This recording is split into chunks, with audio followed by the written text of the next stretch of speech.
ദ്വാരകെ എന്ന് തുടങ്ങുന്നത് തന്നെ അത് ശ്രുതി നേടോ. ദ്വാരകെ ദ്വാരകെ ദ്വാപര ദ്വാപരയു എല്ലാം ക്ലിയർ ആയിരിക്കണം. പാടി. അല്ല ദ്വാര ദ്വാര ദ്വാരകേ ശ്രുതി. ദ്വാരകേ ദ്വാരകേ ദ്വാരകേ. അത്രയും ഫീലില്ല ആ താളത്തിനകത്ത് വരുന്ന അത്രയും.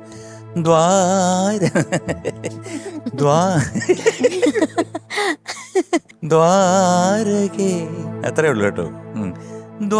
സ്ട്രൈറ്റ് ആണ്. ദ്വാപരയുഗത്തിലെ പാടിക്കേ.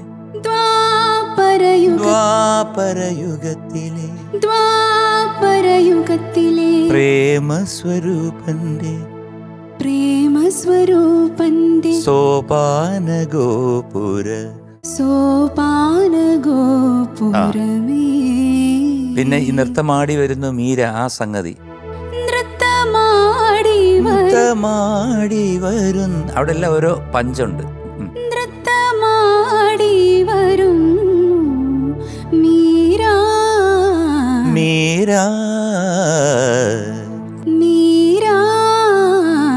അല്ല മോളെ, അത് ധാരാരി കൃത്യമായിട്ട് വരണം. പിന്നെ ആ അഷ്ടമിരോഹിണി ആ സംഗതി ഒന്നും പഠിക്കാൻ. അഷ്ടമിരോഹിണി രോഹിണി രോഹിണി. അവിടെ കട്ട് വരുന്നുണ്ട്, അത് വരാതെ നോക്കണേ.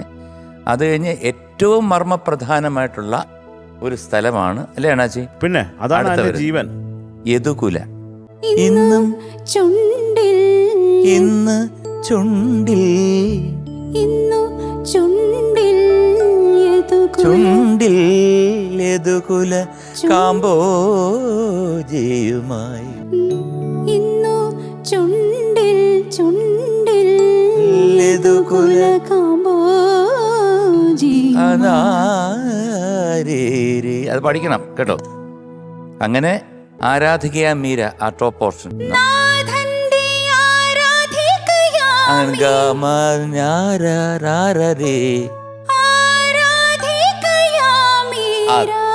അവിടെ പിന്നെ ചരണത്തില് അകാരം വരുന്നതെല്ലാം കൈവിട്ടുപോയി. രതിസുഖസാരെ പാടി പിന്നെ ആരാധിക്കാം. അങ്ങനെയുള്ള കുറേ സംഭവ വികാസങ്ങൾ ഇതിനകത്ത് വന്നിട്ടുണ്ട്.